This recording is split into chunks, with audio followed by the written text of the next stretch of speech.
சென்னை தமிழகத்தில் வந்து நீங்கள் பண்ணும் பொழுது ஆடியோ லான்ச் வந்து இங்கே இருக்க பப்ளிக்கும் சரி பொலிட்டிஷியனும் சரி உங்களுக்கு எல்லாமே சப்போர்ட் பண்ணுறாங்க சினிமாவுக்கு. பட் அதே தமிழ் சினிமா கன்னடத்தில் போயிட்டு ஒரு ஆடியோ லான்ச்சோ ஏதாவது பண்ணால் அங்கே இருக்க பொலிட்டிஷியன் அதை வந்து ட்ராப் பண்ணுறாங்க, அங்கே வந்து ஸ்டாப் பண்ணுறாங்க. இதை ஏன் கன்னடத்தில் இருக்கக்கூடிய ஆக்டர் சூப்பர் ஸ்டார் நீங்கள் யாருமே வந்து ஒரு கண்டன அறிக்கை கூட விட மாட்டீங்க? சமீபத்தில் வட்டால் நாகராஜ் கூட சொல்லியிருந்தார், தமிழ் சினிமா படங்கள் இங்கே ரிலீஸ் ஆகாது காவேரி பிரச்சனையை வச்சு. கண்டிப்பாக கிடையாது. அது it's the base, that's all. Otherwise அங்கே கூட ஒரு தடவை எங்கள் கன்னடா லாங்குவேஜோட சினிமாவோட ஜாஸ்தி தியேட்டரில் ரிலீஸ் ஆகும். And nobody speak, even we don't speak about, we don't comment, because art doesn't have any language. நாங்கள் வந்து அதை பற்றி ஒன்றுமே சொல்லவும் மாட்டோம். சம் பீப்புள்ஸ் ஆர் தேர், இதுக்குன்னே சில பேர் இருக்காங்க, ஒன்றும் பண்ண முடியாது. Where there is positive there is the negativity.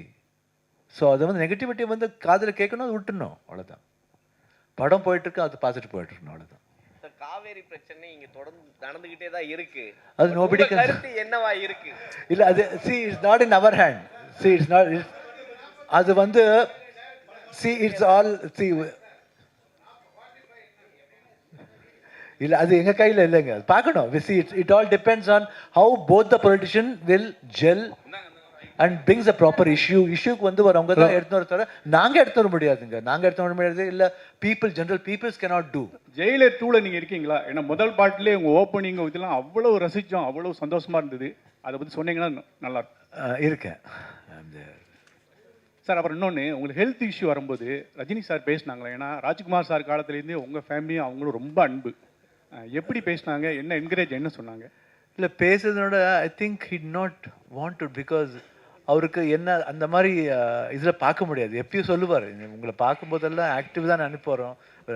I think அதுக்காக தான் அவர் பேச முடியலன்னு நினைக்கிறேன். Because he would have become more emotional, because அவர் என்ன ரொம்ப சின்ன வயசுலேருந்து பார்த்துருக்காரு. அதனால் ஐ திங்க் ஏன்னா நான் அவர் பேசும்போது நான் அழுதுட்ருப்பேன் நினைக்கிறேன் கண்டிப்பாக. அதெல்லாம் பேசலையே. But Kamal Haasan sir, when I was in Miami, he called me up.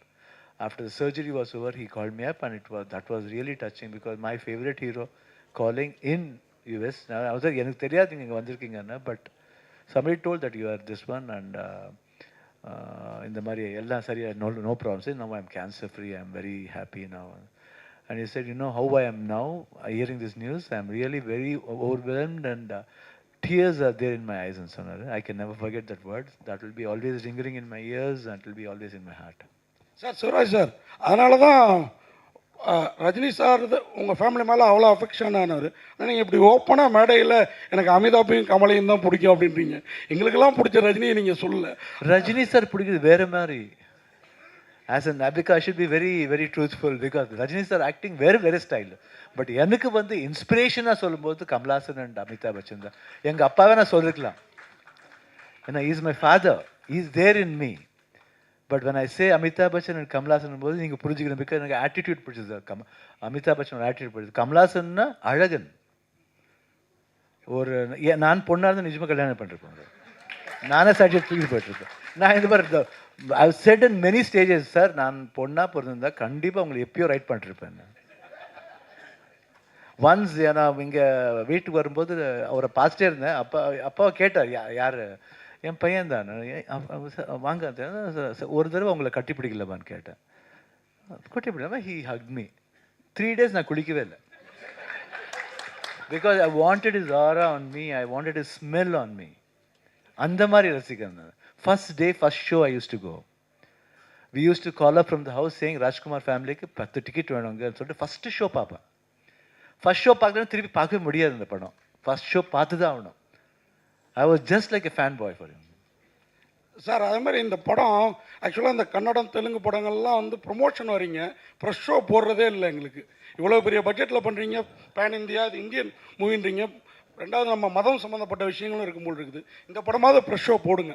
இந்த தடவை கண்டிப்பாக வரோங்க, அந்த ஷோக்கே வரோம் நாங்கள்.